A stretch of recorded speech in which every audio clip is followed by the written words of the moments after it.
It's about to go down with Marc and Cathey, a live coaching show about dropping ideas.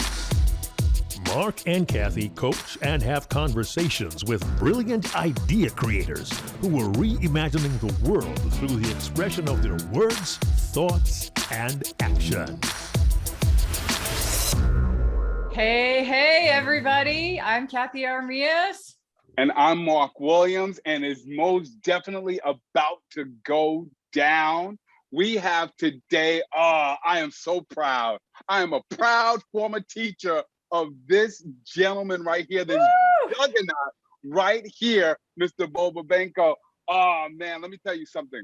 Bo, you got my heart, my man. You got my heart, and I'm so happy for you to be here today. But I got to tell everybody, Bo is not just a former student, right? Bo is tearing it up in the world of health. As a matter of fact, he officially refers to himself as a long-term health specialist. Let me say that one more time because it's unique, so we got to hear it. He's a long-term health specialist. And you know what, and it's about to go down. We're all about ideas. And the idea that Bo is bringing with us today, or bringing to us today rather, is this whole idea about redefining fitness, right? Changing the way we speak about fitness through demanding better standards for ourselves. So Bo, oh man, welcome to It's About to Go Down.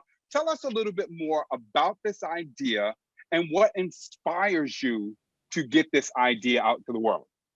Yeah, I really appreciate you guys having me on, and I am obviously very passionate about this concept, and I'm excited to dive into it. So the biggest problem I see right now is 97% of the time, especially when it comes to fitness, personal training, we're recording this in September. People are finishing their summer of hot girl summer, or whatever the term is these days. And we're heading into New Year's and the holiday season. Everyone's like, I'll wait till January 1st to start getting healthy. But 97% of the time, I feel like, whether it's on Instagram and the fitness models there, or even going to your personal trainer, 97% of the time we focus on the 3% of stuff that isn't that important. And we need to flip that. We need to spend 97% of the time focusing on the 97% of things that at these top level people that I respect, that I work with, that I consider myself hopefully to be part of, that these top level ideas, we all agree that muscle is the organ of longevity. So if you're not getting stronger today, tomorrow, and a plan in place to keep that going forever, then you're leaving money on the table. It's like getting your credit card fees just continuing to drain money every month from your bank account. So if you're not getting stronger, then we're missing that. And 97% of people who understand science and how the body works agree on this stuff. Just like the nutrition, I'll jump over for 1 second if that's all right. 97% of people are going to agree that we should eat less processed foods. We should eat real food. We should have a lot of plants and vegetables probably, and we shouldn't eat too much. And if we agree on all that, but we're arguing about, should we be vegan, and should we be organic, and should we be all of these other things? And everyone spends 97% of the time on that, and people forget about, if we just focus on the stuff we know, it's not as sexy, it's boring. That's the problem. The same thing with fitness. It's not sexy to say, we need to get your legs stronger, we need to get your grip stronger, we need to do these things so that you will live longer and be able to enjoy life and stay out of the healthcare system. That's really the other big part of this. As much as I'm excited about keeping people fit and looking good and, flexing for the camera. Yep. I'm going to flex mine, Marc. As much as that's exciting and fun, it's really crazy to look at the numbers and scary to see where we are headed, not just as a country here in America with the recent COVID epidemic, these low-hanging fruit of health, whether you're vitamin D deficient, whether you're obese, overweight. For those of you who don't know, our generation right now, this new generation that whatever you want to call them, Generation Z, or I don't know, whatever the names are at this point, everyone's got a different name, but this is the first generation in the history of the world that is not expected to live longer than the previous generation. We've been improving that the entirety of humankind. And this is the first time ever that the new generation is not expected to live longer, and we're starting to now decline on life expectancy. Wow. Wow.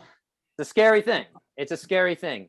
And Is it directly related, Bo, to health and fitness, or is it other factors too? Like, yeah, that's not even including, climate change and all of these external things. It's 100% an indicator of just decreased quality of life. Even though we have the technology to extend the actual number, the lifespan, we have less birth problems, right? That was one of the big things when people talk about paleo is infant mortality was the thing they were looking at. So when it comes to that, it's not just, and I bring this point up and I want to emphasize that as much as that's a scary statistic, it's very possible, and there's no reason most of us, even today, no matter where you are on the spectrum, can start making changes and live to 120. That's my goal, to make it at least to 120. And it's not just extending the years on your life, it's extending the life in those years, right? So it's not just keeping you healthy longer. It's not keeping you, from dying. It's optimizing. It's things that we are kind of scared to chase because, again, when we talk about fitness, there's just a huge disconnect between what we see on TV, The Biggest Loser, and just cancer, different diseases that obesity brings, diabetes, all these different problems that are out there. I can go deep down many rabbit holes, but I'm gonna avoid that for the sake of Bo, I am so passionate personally about this issue. I grew up in a family where my mom and dad are 100% exact opposites. And I absolutely have watched them as they age go down different routes. I've watched my mom. We used to make fun of her when we were young because she would like lift anything in the house, cans, doesn't matter. She literally would lift stuff, right?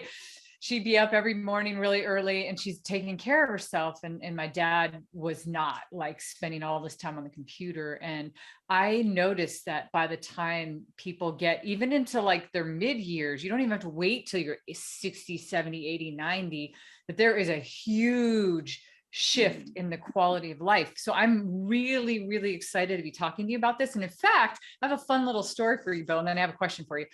My very first gym that I ever went to in Southern California, it was a gym called Bally's, and they used to have on the back of their shirts, and they didn't attribute it to anybody. So I don't know, I've never been able to find this quote. It was on the back of their shirts. Maybe they came up with it, but it said, there's no such thing as staying the same. You're either striving to get better or allowing yourself to get worse. So everything that you said really resonates with me. Now, here's the big question I have for you, because here's the big problem. This is a humanity problem. We know what's good for us and we don't do it. Like, so how, Bo, do you take this idea and make it accessible to everybody when it's already accessible to everybody? The knowledge is accessible, right? Like it's already there. Like you said, it's boring, like get stronger legs, stronger arms. So let's start there for a second. Like that's our biggest challenge is the way people think. Yeah, and I Googled that quote while you were talking, and it's attributed to John Kessel. I don't know who that is, but. Thank you for finding it. I haven't been able to find it in years past, but it's been a while since I looked. John Kessel? And it's a great quote. It's absolutely a great quote. And I think it ties into your question very well. And to answer in the best I can, because this is the struggle. How do we actually make change, impactful change? Where can we pull those levers? And again, I'll bring up Michelle Obama between the years of 2008 and 2016 as the First Lady of the United States. Her primary objective was to get people moving. And when we look at the grandiosity of her effect, unfortunately, again, the things decline, not because she didn't try hard enough or anything like that, but with that platform, which, unfortunately, this podcast here, and if I even get on the TED stage at some point, it's never going to necessarily overcome that. I've actually gone in preparing for this talk, researched all the other similar topics around health and healthcare that have been on TED stages, TEDx stages, and it is a lot of the same kind of concepts, and I'm not disagreeing with any of them, but yeah, the only thing I can come back to as I was preparing for this is we need to demand better from everyone involved, right? So that includes you listening today. That includes both of us, or all three of us on here. It includes the healthcare system, insurance companies. There's so many different parts to this. But if we can all make that change, a quote that I actually will throw back at you, Cathey, is that it is not your fault for being unhealthy. The system is designed right now to give us, and we've strived to make life convenient and comfortable and have foods that taste amazing and things like that, that unfortunately have, you asked about, you know, what has led to us now having this first ever decline in life expectancy. I think it is almost a side effect of striving for greatness and achieving this life of exuberance. So the quote that I'll bring it back to is, it's not your fault that you are unhealthy or that you're struggling with this, but it is your responsibility. And again, whether we want to go down the path of Republicans, Democrats, should there be big government, should there be, you know, institutional change and things like that, should we all be paying for, you know, Marc's surgery that he's going to have in a year? Hopefully not, knock on wood, Marc. Oh my goodness. Marc's like, what? Don't put me on the spot. What I do wrong? But I'll bring it back to the fact that, again, we all need to demand better. And unfortunately, we have lizard brains, and not to call people out, but it's the nature of what we see. Is it's easy to chase. And I talk about focusing on the 3% versus that 97%, right? There's also the short term versus the long term. If you're in a bit of knee pain, you might want to go have that surgery because that's what the surgeon's recommending to you. The way the system's set up, it's you go get an x-ray, you get an MRI, the surgeon says you should get a surgery, and we don't explore other options, where I think if we're missing the big picture. So in terms of demanding better, putting that responsibility back on the listener here, or whoever hears this message, it is coming back to the big picture of redefining fitness. So how do we redefine fitness? We look at, again, my kind of system that I put together is over all these years is the 5 pillars of health. So if you have some knee pain, like we're using that example, it's very important to look at how you're moving and not just addressing the symptom of that knee pain, where, again, that's what the system is set up for, right? You go in, like I said, x-ray, MRI, surgery, maybe physical therapy, heat, stim, electricity. We don't want you to have knee pain. We want your knee range of motion to be a little better. I've been in the system for a long time, and I was sick of it a long time ago, and I saw there were problems, and I've been trying to figure out how to change it all this time. But the 5 pillars are move better, eat better, that nutrition, sleep and recover better, mindset. So that's kind of your own internal, exploration of your own being and existential, and we can go down paths there. And then your connections. So, and we've seen this also with COVID and lockdowns, and not to say they were wrong. And again, we can go into the epidemiology, but connection of humanity and those relationships are a huge part of health that get missed when you go to the doctor and you say, I have knee pain. And unfortunately, again, that's the system. The system is great for moving you through and billing you and continuing that cycle. But this is where we can demand better from ourselves, or find somebody like me. I'm not the only one out here talking about this health quarterback concept and thinking about long-term health, and not just getting you out of, I'm wearing my football jersey and the health quarterback. I just recognize that. But if we're missing components and it's a complex thing, this is where we redefine fitness. So that's where it comes back to, we know in the research, the top things that show us you're going to have a better quality of life for longer. To your point, Cathey, about folks earlier in life now experiencing these kind of fall downs or fall backs of functionality, in terms of using these words, we need to look at the ability for us to separate common versus normal. That's another big thing I talk about. So yeah, go ahead, Marc. Hold on. Before you go there, I want to step back for a second. The 5 pillars, I'm already writing it down. I'm taking my homework, right? Teacher to student has now become a teacher. I'm writing it all down, right? I'm stuck on this phrase, this 2-word phrase, demand better. And I'm wondering, Bo, what does it, as you develop this talk, right? Because I'm always into people need tangible things, right? So tangibly walk me through, or walk your audience through, what does it look like to demand better? Let's say I go to my doctor, my physician, right? And there is a knee injury that I have. And I don't know, the doctor will say, walk less on it. I don't know, whatever it is.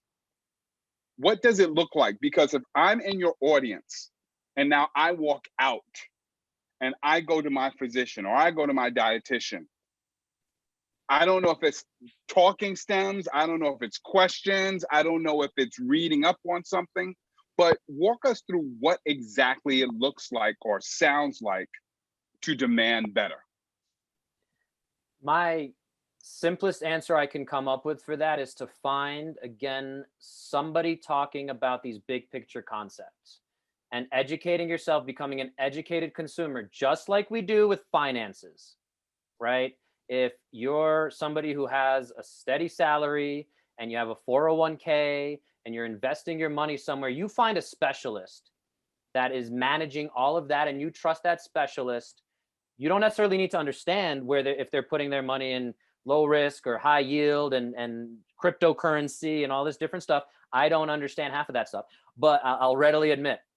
But what I think I'm advocating for the most tangibly is finding someone like me who can look at the big picture, because I think currently our healthcare system is not equipped to give proper long-term solutions. So you can go to your doctor and a physician and orthopedic surgeon and talk about your knee pain, but you need somebody like me in your corner to be your health quarterback. I think that's the thing that's missing, because as much as there are great doctors out there, and maybe surgery is the best thing for you at the end of the day, but it's not been your job, Marc, as an educator of many different things, including now public speaking. It's not your job, and you don't have a PhD or a DPT or any other certifications necessarily in your body. And we're never given that user's guide to the body. So if you don't have somebody in your corner to tell you, hey, this is a good decision, just like when you're going to buy a house, you probably want somebody who understands financing and what is a 0% or 0.9% over 30 years and can explain all these complicated things to you, that it's not your job to be the expert. But what I'm asking about demanding better is demand better by, in that doctor's office, if you can educate yourself and ask the right questions and say, what are my other options, which a lot of people don't ask in that situation. So can I try physical therapy before I have surgery? If I have surgery now, am I going to need another surgery in 10 years? What are your experiences? How many of these surgeries do you perform per year? That's one thing. Quick tangent. I had an ACL tear at Brooklyn Tech's football field. It's on YouTube also, if you want to search for it. It's ACL bye-bye, if you want to search for that, of how I actually tore my ACL back in 2008. No. But why I'm bringing that up is something like an ACL tear, which is very common and, again, on the rise with this youth that is, again, we talked about decreasing lifespan. They're also increasing injuries. They're increasing disease. All these things, ACL injuries and surgeries are part of that statistic, unfortunately. Having been someone who went through that, I think it's very important in terms of demanding better for a consumer to understand it's okay for you to ask that physician who's about to operate on you, how many of these do you do per year? Ooh, hold on. Wait a minute, Bo. First of all, I got to go back and say, I love the term, oh my God, health quarterback. First of all, I don't even know if you just came up with that. I don't know if it's just miraculously because you're wearing the jersey. Because he's wearing the jersey. right. But I'm gonna say something that Cathey and I have talked about in our conversations. You know your idea is great when your idea no longer needs you. And so I wonder if you have an opportunity here, Bo, as the health quarterback, to help all of us become our own health quarterbacks. And you talked about that responsibility of educating myself. Yeah. Right? You talked about my ability to ask questions, right? To know, to first of all, to know the questions to ask, but to ask a question. You just talked to us about, for me now to be my own health quarterback, to also ask for options, because I'll be the first one to tell you, I don't know if I go to any trainer or any physician and automatically ask for options. As far as I'm concerned, they're the experts, and that's why I'm going through them. But educate yourself, ask questions, and ask for options are three really strong things that I just heard in terms of from the health quarterback helping other people to become their own health quarterbacks. Cathey, what do you think? Yeah. No, Marc, you honed in on that so well. You know, Bo, if you were getting ready to give a TED talk next month, one of the first things that I would say is, oh my God, Bo, you happen to be in a field that is just full of, as you've already explained, it's full of a lot of theories and ways, and there's a lot of people out there doing lots of things, and you've already described that 97% of it we can all pretty much agree on. It's common knowledge. But here's the thing. If you think about it, if I put the analogy maybe to an ad or advertising, the advertising world, there's always this thing about, are you trying to push sell or pull sell? And you should always try to pull, meaning sometimes with products and services, there's way too much to try to push everything on the person. So you pull them in. Like, for instance, I personally know people, Bo. I mean, I play soccer. So I'm in a community of people that like actively go out and move and get strong and get fit and push their bodies. And then I know a whole bunch of people who don't get off their ass, right? At all, like don't move. And so for those people, the pull, they need that one little thread that they're gonna hang on to, and then they get sucked into this whole thing. And I think where Marc's going is like, you have so many great things that you're doing right now. I just need that one thing right now to get sucked into. And I also made that connection too, Marc. I wrote down when you were talking, because I'm always trying to like create concepts. I'm like, what do people cling on to? And the demand better is awesome, because I love the 5 pillars, like move better, eat better. What was it? Sleep and recover better, mindset, have a better mindset, and connections, which is something people don't ever think about. But I wrote down, what if it was like the longevity responsibility, or the life quality responsibility? Like, it's our responsibility. What would it take to motivate people, or to pass this idea on that you're given a bad environment, but you have to do something about it? What you choose to do is, there's so many things. Definitely go find somebody, educate yourself, definitely go find somebody if you don't know the right questions to ask. If you need somebody in your life to push you or motivate you, or if you need a health expert to tell you what you should be eating and what you shouldn't, whatever it is. But how do we get people, like, I'm going to go back. Yeah, we're going to go back to the idea really quick, which is, how do we get people to get excited about that? And not like, ooh, don't want to hear that. I mean, think about it too. One more thing, and then I'll have you answer. Like, one more thing. Anytime you're selling anything or you're pitching an idea, think about this in a spectrum, right? There, on this side of the spectrum, there's people that will violently agree with what you're saying. Yeah. Like, and it's probably a small percent that will like 100% and then there's people over here that will violently disagree with you. No matter what you say, they don't care, right?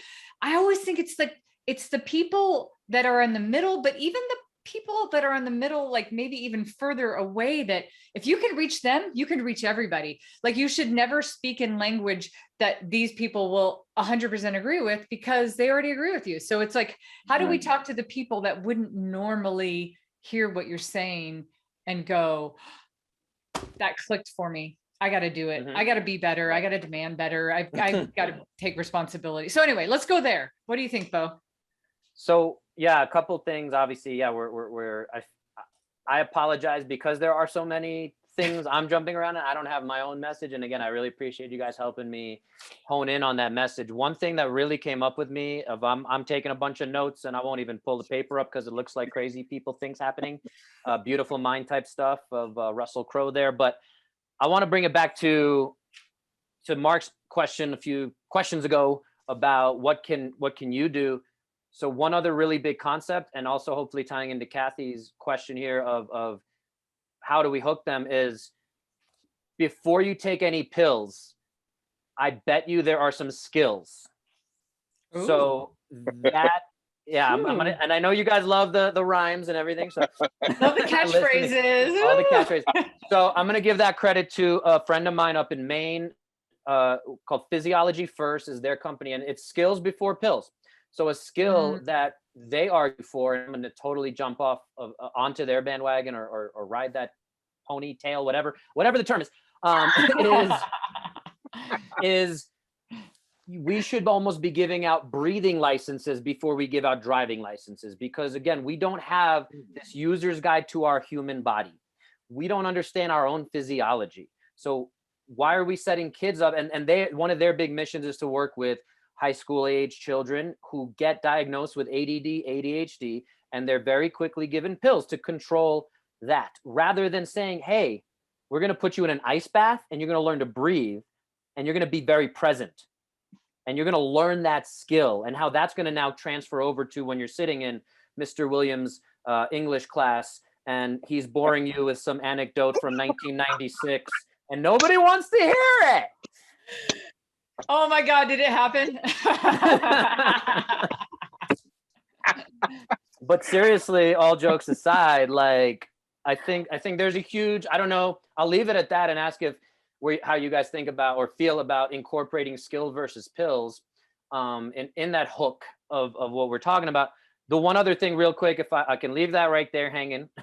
The other one is, again, in terms of demanding better, when I work with clients, I request a minimum of a 3-month commitment, because what I promise is if they follow along, and I communicate with clients every single day, as Marc knows, because he's one of my kind of, we do a light version of the work I do here. And so what I demand there, or what I promise, is to empower you as a client to better understand your body. And by the end of, I usually try to get at least that 6 months. By the end of 6 months of working with me almost daily, I expect you, Marc, to know more than 95% of the people in the fitness and healthcare space. Not on how to, give you CPR, not on how to give yourself CPR and things like that and save your own life, but in the grand scheme of what your body needs, whether it's talking about probiotics, whether we're having conversations about how much water do I need, how do I get better sleep,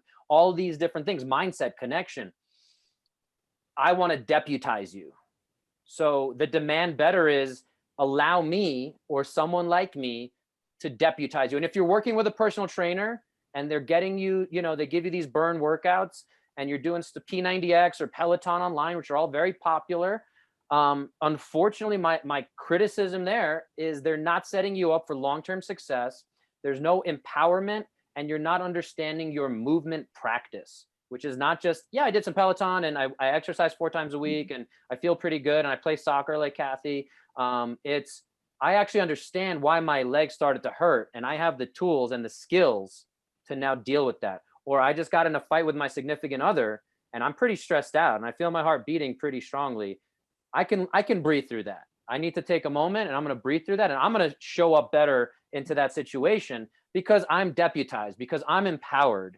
So that's the demand better that I think it comes back to, is we should all be given this user's guide to the body that unfortunately nobody has, and we're not given. And that's where it comes down to, can you learn to take a longer exhale than you do an inhale, and do that 5 times and understand the power that has on your mentality, on your current state of where you sit in your body.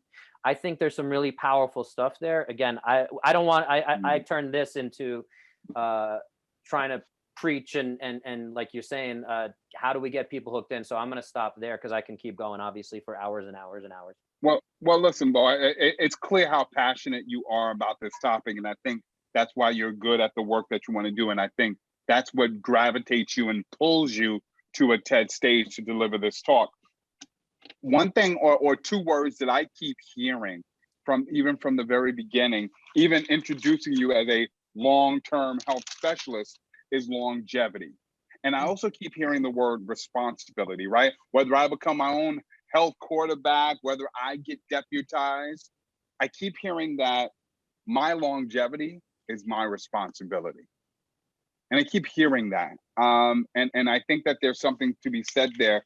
And I think that the line you said earlier, it's not your fault that you're not, I think you said unhealthy, but it is your responsibility. You could pull skills before the pills. I think that's a great line. But I like for you to own that statement, that it's not your fault that you're unhealthy, but it is your responsibility. Your longevity is your responsibility. I think it's something that resonates with me. And speaking to that side of the crowd that Cathey was speaking to, I can see how quite possibly that might resonate with them. You know, because we are a society that relies on everybody else for the checkup, for the diagnosis, for the plan, for this, for that. But when do we take responsibility, not just for our health? When do we take responsibility, not just for our fitness? When do we take responsibility for our longevity? I don't know how many people on the planet are aiming to live 120 years.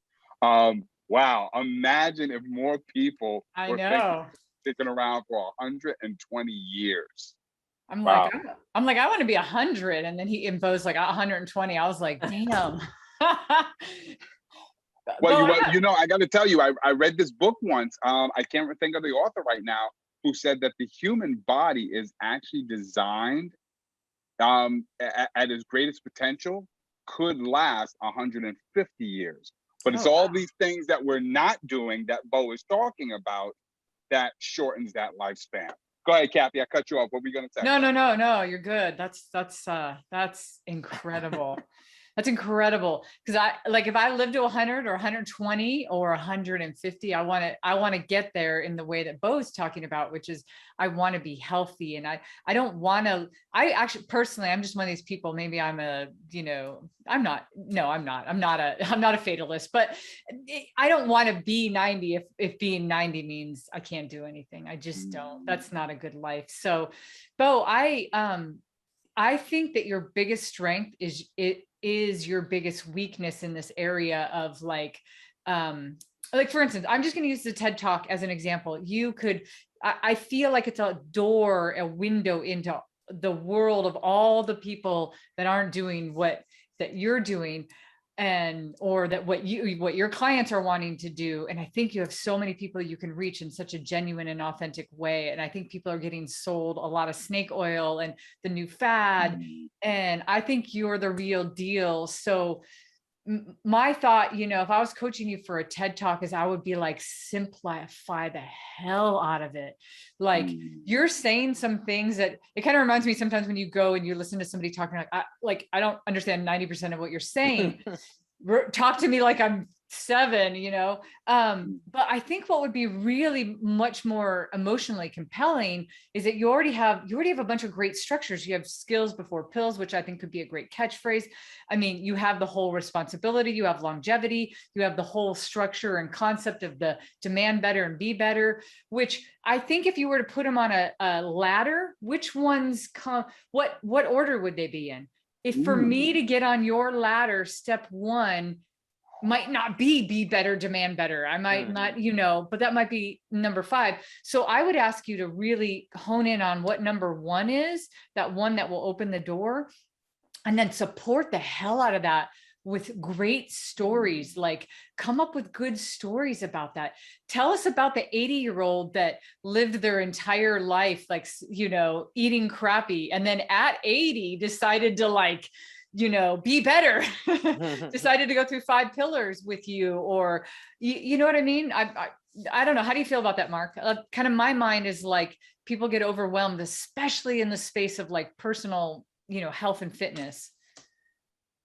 First of all, I think it's a great way and a great exercise for Bo and anybody else who's got an idea where they've got a plethora of thoughts to really structure that idea. I love to throw it back to Bo and ask you what Cathey just asked you.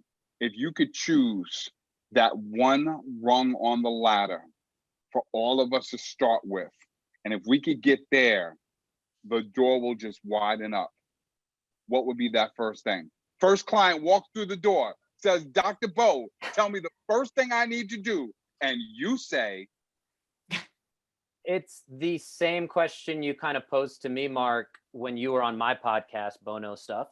And you asked me if I was doing a TED Talk tomorrow, what would it be on? And that was my original thought. And again, I know, Cathey, you asked me to kind of pretty much minimize or take down all these many thoughts, but I'm actually going to add one more big concept here. That original thought was redefining fitness. And that's the one I think in my mind still comes back to the most important thing people can change, and it maybe connects them to, oh, like I can do that tomorrow. Is there used to be a president's physical fitness test, right? Yeah. Like how long, there's all these different, it hasn't been here in a while. And again, I'm sure it speaks to a little bit of the decline in our overall health that we've seen. We could certainly point to many different historical things. I'm not going to go down that path either right now. But in terms of redefining fitness, try to simplify it a little bit is, I think I started saying it earlier, and I either went off on a tangent or something. But the things we know that extend life and improve your quality of life, to kind of a little bit what Cathey's talking about, either, and it's never too late. I want to throw that in there. If you're 80 years old and you're starting today, there's definitely tons of those stories. So in terms of storytelling, and I imagine on a TED stage, I know stories are very impactful. So I'll throw that in there. But the things that we know are indicators of longer life are improved leg strength, improved grip strength, the ability to get up and down off of the floor, because now you're probably not going to break your hip, which leads to a lot of mortality. And those three things, and there's a bunch more, but they are much more powerful than your cholesterol levels, your blood sugar readings. There's value in all of that. But when we look at your heart rate, your blood pressure, all these things that, again, the traditional healthcare system looks at, those are correlates of your health. When we can look at what you can do physically, and one other one I'll add in is your cardiorespiratory fitness, fancy term, for your VO2 max, even fancier term. So Cathey, have you ever done a VO2 max test? Are you familiar with what that is? Yeah, I know what it is. So for those not familiar, sorry, is you might have seen the Gatorade commercials where they have the big mask on the people and they're on the treadmill, and it's a progressively increasing speed and incline, and it's basically pushing your body on the treadmill, or you can do it on a bike, until your body is no longer able to produce oxygen and push out carbon dioxide. Again, a little more technical than I probably need to be for some of this stuff, but I'm going to, be as technical as I can right now. So the better you are at that, and the other way to simplify that is another correlate is they call it a Cooper test, is how far can you go in 12 minutes? How far can you run in 12 minutes? If running is a limitation, how far can you get on a rowing machine or a bicycle and go in 12 minutes? 12 minutes has been this kind of nice measure, and again, has been very highly correlated to your quality of life and all these things that we're kind of talking about. So for me, trying to bring it back together, again, it's redefining fitness. It's going to simplify. I know I just touched on 17 different things, but it's coming back to calling it the sixth vital sign, as some people might be a little more familiar. When you go to the doctor, you get your blood pressure, maybe your respiratory rate, maybe your pulse, maybe your temperature, maybe your oxygen. Those are the five kind of, especially with COVID now, if anyone's gone through some of that, you might be a little more familiar with those numbers. And so a sixth vital sign is, how fit are you? Here's Bo's assessment. How far can you go in 12 minutes? Unfortunately, and 7% of people, we have the research, we talk about that, there's one consensus. So we do know that these 10 really good ways to measure that. And it's about changing your... Yep. Hold on, stop there for a second. Yeah. Up off the floor. I wrote that down because you said redefine fitness, and you talked about how the way that most people define fitness are measuring our vitals and our pressures and our levels, but down to the basics of get up off the floor. Like, I just thought about sitting. I was watching a movie with my son yesterday, and I'm sitting on the floor. And thankfully, I could get up thanks to Bo. Bo's got me doing some great exercises, right? But how many people just can't or struggle with that? And especially the older you get, right? And I'm not saying that all of this is about just getting up off the floor, but this 6 vital sign, this redefining fitness by focusing on your movement, just those simple things that you may not necessarily have to always go to the doctor for, but it's something you can measure. That I don't know, Cathey, about you, but that just really stood out to me because it was something just very different and tangible. And I always, and you know, I'm always going for the tangible. And I'm just thinking, like, how could Bo give a talk where after your talk, every time I do this, I think of Bo. And I don't know about the rest of your audience, but already from now on, I'm thinking about every time I'm on the floor with my kids, am I getting up off the floor? Am I thinking about Bo? So that might have been my own tangent, but it's just a very visual thing that I just attached to what you were talking about. Yeah, you know, Bo, one issue that always comes up in this space, I know this in the fitness space, is there like already some of the areas that you covered. I'm a fitness person. Like, I'm totally into fitness. I'm listening and I'm like, oh, that's good. I mean, I have like 4 pages of notes. I'm like writing. I'm like, oh, that's good. I feel like if I were to simplify even the foundation of how your talks and the way that you would convey content, I feel like there's a hook and then a system, a hook and a system. You hook somebody on the inspiration, right? So I get hooked on this idea of, like, I remember one statistic they said when we were like, I was in like 5th grade, and I think it was, they were doing the presidential things and stuff that you're talking about. And they were like, every cigarette that you smoke, if you smoke, will take off 8 years of your life. You know, like they would say, like, that was something that they had said, right? And Bo, I like gamified some of the things that you were saying. I was like, oh, if I can get up off the floor, I'm like, am I adding 6 months to my life? Am I like, oh, you know, and so in my mind, I was creating this kind of system, but I also got hooked on, like, I was writing all these titles for you because I was like thinking, what would like a good, if this was your TED talk, what would a good title into this be? And it could be like, how you can add strong and long years to your life because it's strong and long. And so like, it's almost about just hooking people on the premise of like, it's your responsibility. It's easy for you to do if you just cut through all this BS and just take the responsibility and do it. And then once, you know, rung number 2, rung number 3, I mean, Bo's got everything. Bo knows it all. Bo knows. Bo knows. I'm sure you've heard that a million times. I'm looking at my Nike nose thing there, and I remember seeing the Bo nose. I know exactly, yep. Right? So I have it, and I can go grab it if you want. I have the shirt. You have the shirt, the Bo nose shirt? Yeah. Bo, I think and that's a discipline when you're somebody that knows so much, right? It's such a discipline to not overwhelm somebody, maybe like with so much information, when all you need to do is hook them. And then I think you're right, Marc. Okay, so tell me, have either one of you watched the Amy Cuddy's TED talk on the body language? Yes. Oh, yes. Have you seen it? Was that the power pose or no? Yeah, it's the power pose, right? Do you know how many people that have never seen that TED talk know about the pose?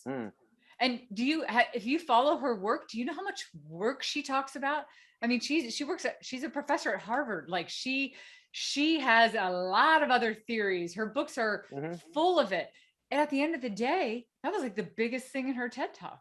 Right. And I personally know somebody in Portland that got a gig as an extra on the movie Wild for doing it, and he hadn't even seen the TED talk. So I think Marc is right. And that could be another type of hook. Like, I was thinking about that too, Marc. I was like, what, you know, people that are older do fall down, right? That's like a big issue. They fall down, they break a hip, then they die, they get surgery, they get infected. My grandfather died that way. Like, how is it something of getting up? I know a yoga teacher one time told me, from now to the rest, and I'll never forget this, from now to the day you die, put your shoes on balancing. Like put them on by balancing. And so I think you're right, Marc. It's like, what's the hook, and then what's your system? And you have lots of systems, by the way. if I can add in another little bit of info, just for the sake of this conversation, not necessarily for like an actual TED talk, is your thought about like, if I can be better at getting up and down off the floor, will add X amount to my life rather than every cigarette taking points off my life. I've been trying to come up with that system also of like, what did you do today? Mark, you did one of both flows and your shoulder love, and that's plus 5 points or whatever. They actually did a study in Brazil with 2002 people that they took a point off from 0 to 10 for every. So if you're on the floor with your kid, Mark, if you have to use your hand on the couch to get up, if you have to put your hand on your knee or two hands or put your knee down, if you're not getting up very well, quality wise, they would take a point off. For every point you lost, your longevity decreased 21%. So there's actual math and studies to that. So Wow. as you lose that ability, and there is like a very fancy way you kind of sit I don't think it's proper anymore, politically correct. Indian style is how we used to say, right? You sit Indian style, cross-legged, crisscross applesauce. There you go. Applesauce, yeah. So you sit that way, and if you can kind of stand up out of that, that's like the gold standard where you're not going to lose any points because you're not touching anything. So anyway, I did want to throw that in a little bit. Again, I like you said, I already know and say too many things. I'm trying to simplify it. But yeah, go ahead. I think you were going to say something. No, Bo, I think, also something to consider, and anybody watching, right? You have said so many brilliant things, and that is so typical where we start with people that are experts in what they do. Sometimes it'll take us, sometimes for me, I've worked with people where it's taken 2 months before I even before we clearly got to the idea. Oh, this is totally the idea, because they're this close to their work. They know everything. And the general person that has no knowledge of the work that they do or that you do, Bo, is like 0.0000001%, And so I do feel like it's a progression. And I think one of the best things that came from this conversation is the hook is like, yeah. And I think Mark and I both agreed, and I wonder if the audience would think the same. I feel like the hook is definitely like, being unhealthy is not my fault, but it's my responsibility. Like that hit me very hard. And I did. I'll tell you what else hit me when you said, and I think Cathey, you summarized what Bo said when you said how to add strong and long years to your life. Yeah. I can't think of any audience who would not want to know that. And then to use what you said, and I love the term gamify, if you add that, because that plays right into both all of those different practices that you've just spoken to, I think now you've hooked people in. You tell me that it's my responsibility. First of all, you tell me how I can have longer and stronger years to my life. You tell me it's my responsibility. And then you start giving me gamified ways to do it. I think you've hooked me. Well, you've already hooked me. I'm already doing calf raises and my bow floats, my shoulder loves already. Okay, Mark, you just gave me an idea. So, okay, I used to take weightlifting in high school, and I took weightlifting because I didn't want to take any of these other electives. Well, it turns out the weightlifting coach was also the football coach for my high school, right? And he had the whole football team. So it was like the whole football team and then me. I was literally like, what? I think I might have been the only female. There might have been one other, but I ran track at the time. And so I remember asking the football coach, well, what could I actually do to run faster? And I have never to this day forgotten this. And I actually still do it to this day. I'm in my 40s, right? He said, you don't even need weights for that. He said, when you're in the shower, do calf raises. It'll increase your speed. Yeah. Right. And so I'll be in the shower and I'm doing calf raises. Right. But you know what, Bo, that's one of those things. And I would have never remembered the name of the football coach of our high school or who that was, if it weren't for that one tip he told me. So what could be that one Bo tip? Because I know Mark could probably tell me 100 Bo tips. What's that one unique Bo tip that I think the world can cling on and then will get attributed to you and people will remember you by? And again, it's just the door. It's the little door into your big world of the way that you think and the way that you work. Are you asking me to come up with that one Well, thing right now? You can if you want, but if you have one ready. But no, I'm just saying, like, if you were to give a TED talk, that would probably be something I would coach you to. Right. I would coach you to give somebody that easy tip that they could do, now for the rest of their life. I decided 1 year and 2 months ago that I was going to do my age in squats every night before I go to bed. So every night when I'm brushing my teeth, I also do squats. And that so what's like one little thing that compounds over time and could make a big impact? I mean, the one I'm happy to throw off of the spot here and say the biggest thing that I always do first in every assessment I do, and I find that well over 97, I'll stick with that number, 97% of people do incorrectly, is breathe.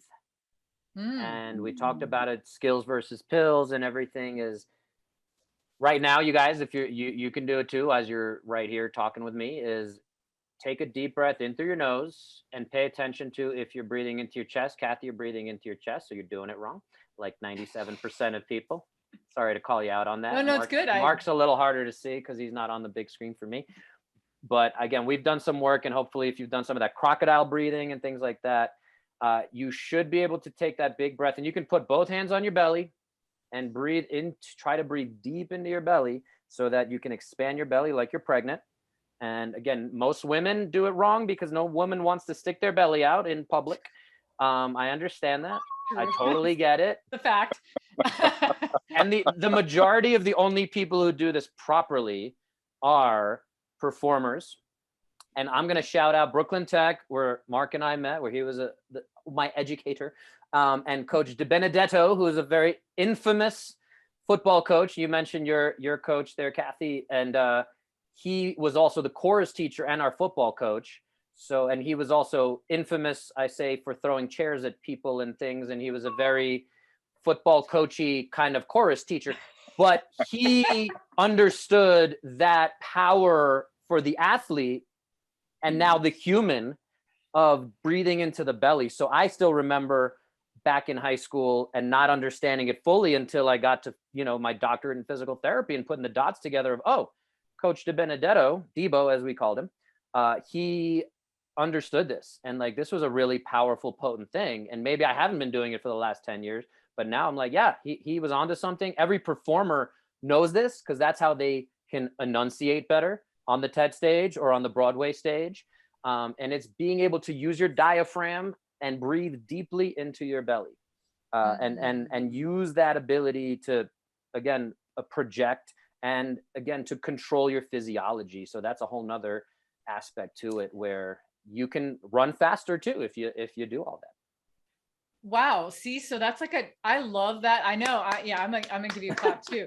I love that, Bo, because it's an unexpected. I don't expect to redefine my fitness through correct breathing. And boy, did I get called out immediately. As soon as you started saying chorus, I was like, you sound like my voice coach. And then I was like, oh, that makes sense. Okay, I got it. No, but I think, right, Marc, like I think that would be a great tip to share. And it's unexpected. It's easy to do, but everybody's doing it wrong. So, a whole huge percentage of the population is doing it wrong. I think that's fantastic. And again, that's just the hook. That's the little door in the Alice in Wonderland world, right? It's the little door. But that leads people to all of these things that you so phenomenally talk about. All these concepts are mind-blowing. But you got to get people addicted to the first hit. Sorry to say it that way. That's I totally get it. Thing. First one's free. Next one's going to cost you. Yeah, exactly. I did want to give one more of these catchy phrases based on something Marc mentioned about getting up and down off the floor. I know we've already thrown 100 at you. And again, that's where I'm kind of trying to throw everything against the wall and see what sticks, I guess, is do we stop dancing because we age and or playing? You can substitute playing. Or do we age because we stop playing and or dancing? Ooh. I don't know why I've never heard that before, but it's so good. It's another one of my favorites, and I don't know who to attribute that to. In all these quotables, I feel like after you've used it a few times, it becomes your own. And it kind of does. Oh man, That's really good. you need to ask more people that question. Cause and for if no other reason, it really got me thinking about that. And that's the power of a great question. Wow. I would put something general in there, like movement. Do you stop moving because you age, or do you stop aging because you move? Because that's just a general thing, right? Mhm. I love that. There's also a along those lines, again, sorry if I'm going to keep throwing stuff since I'm just working through my many things. No, we're in brainstorm mode. But there's right now. there's two, I might forget one of them, similar sayings. I believe it's an ancient Chinese saying that says you're only as old as your spine.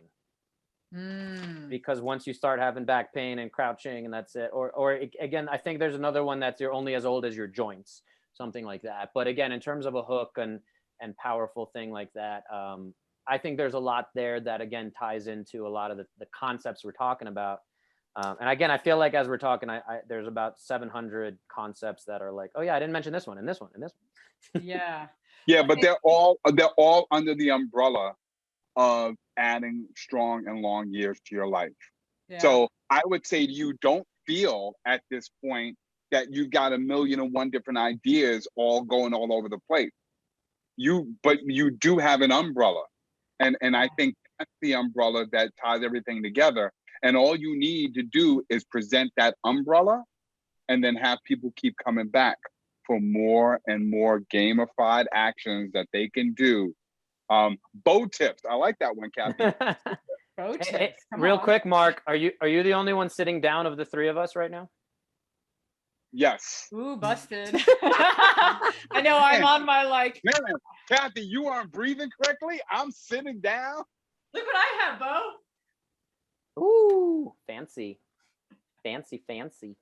Man, I just got caught. But it's okay. I breathed through my chest, so I was just bad, and that tells you. So yeah, Marc gets -5 points. You get -5 points. You guys are kind of tied right now. Damn. All right. Ask us one more question. I want to see if I can. I know. Let's go. I'm ready. Come on. All right. We're like, look at Marc. He's all serious. Yeah, he's ready to go. He's sitting up very tall. Here we go. We'll do wrist flexibility. So hopefully no one's got a wrist injury. It's a very easy test we can do right here, right now. Is can you bring your forearms together and then pull your wrists down as much as humanly possible, keeping those all that jewelry you got on there. That makes it a little hard. So yeah, are they even, and do they get to close to 90 degrees? I think Marc, you look like you got some tight wrists. Hold on. Look what I can do on this side. Well, yeah, I got a dress shirt on under this. I don't think that's fair. I think. How tight is that dress shirt, sir? How tight is that dress shirt? See that? Okay, -2 points for a tight dress shirt. That's just a bad. Take responsibility for your choice of clothing. Absolutely. I will say though, that's not the best. You kind of put me on the spot. I didn't have a great test, and Cathey, I can tell based on your thumb thing, you are a hypermobile human being. So yeah, that's another. I do have like yeah, good flexibility here. That's not good. That's abnormally not healthy.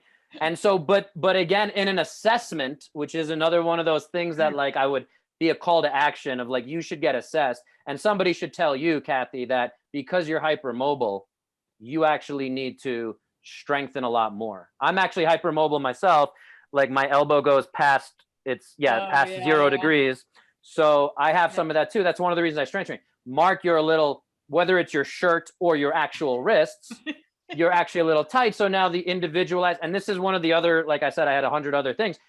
The N=1 experiment, and that's where you have your health quarterback, and you need to have a personalized, customized plan. Because if you both went into the doctor today with wrist pain, you'd probably walk out with the same diagnosis and the same, medication or whatever, versus saying, hey, Cathey, you're hypermobile based on all these, like, and I can tell that from experience and a few quick tests, but you're hypermobile, so you need to strengthen. Marc, you're tight, so you have wrist pain probably because it's too tight. So these are completely opposite prescriptions we're going to give you. So again, that's another whole, sorry to add more.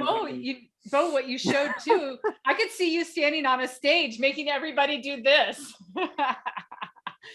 Bo, you already have everybody in the audience doing all kinds. 100% right now. Everybody. Hopefully nobody's driving as they're doing that. I hope not. But I'm even talking about on that TED stage, right?